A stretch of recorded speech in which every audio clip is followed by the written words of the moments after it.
ഒന്നല്ല 5 കുടുംബങ്ങളെ വേദനയിലാഴ്ത്തിയാണ് അവർ 5 പേരും യാത്രയായത്. സഹപാഠികൾക്കും സഹിക്കുന്നതിനും അപ്പുറമായി കാറും ബസ്സും കൂട്ടിയിടിച്ച ഷോക്കിൽ നിന്ന് ഇതുവരെ പരിക്കേറ്റവരും മുക്തരായിട്ടില്ല. പലരും ചികിത്സയിലാണ്, ചിലർ ഗുരുതരാവസ്ഥയിൽ. നാടിനെ നടുക്കിയ ഈ ദുരന്തത്തിൽ പരിക്കുകളൊന്നുമില്ലാതെ ഷെയ്ൻ ഡസ്റ്റൺ എന്നൊരാൾ അത്ഭുതകരമായി രക്ഷപ്പെട്ടിരുന്നു. ശരീരത്തിന് പരിക്കേൽക്കാതെ രക്ഷപ്പെട്ട ഷെയ്ൻ എന്ന വിദ്യാർത്ഥിക്ക് പക്ഷേ മനസ്സിനേറ്റ മുറിവ് വളരെ വലുതായിരുന്നു. കൺമുന്നിൽ ഉറ്റ സുഹൃത്തുക്കളുടെ ചോരത്തളം കെട്ടിയ കാഴ്ച കണ്ട് മനസ്സ് മരവിച്ചിരിക്കുകയാണ് ഈ വിദ്യാർത്ഥിക്ക്. മെഡിക്കൽ കോളേജ് ആശുപത്രിയിലെ നിരീക്ഷണ വാർഡിൽ ഷെയ്ൻ ആരോടും ഒരു വാക്കുപോലും മിണ്ടാൻ കഴിയാതെ മനസ്സ് മരവിച്ചിരിക്കുകയാണ്. താൻ ദൃക്സാക്ഷിയായ അപകടമേൽപ്പിച്ച മാനസികാഘാതത്തിൽ നിന്ന് ഷെയ്ൻ ഇതുവരെ മോചിതനായിട്ടില്ല. വാഹനത്തിലുണ്ടായിരുന്ന 11 പേരിൽ പരിക്കേൽക്കാതെ രക്ഷപ്പെട്ടത് തിരുവനന്തപുരം മരിയനാട് സ്വദേശി ഷെയ്ൻ ഡസ്റ്റൺ മാത്രമാണ്. അപകടമുണ്ടായ ഉടനെ പുറത്തിറങ്ങിയ ഷെയ്ൻ തനിക്ക് പരിക്കില്ലെന്ന് മനസ്സിലാക്കി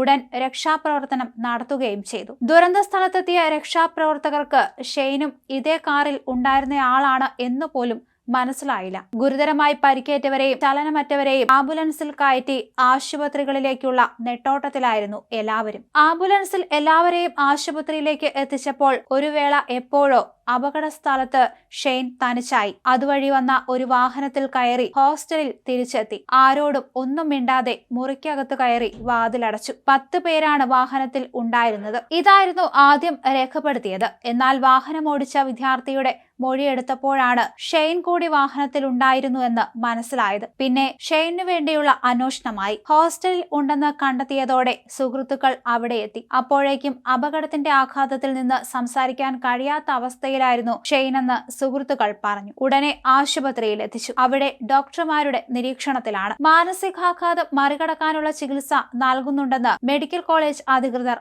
അറിയിച്ചു.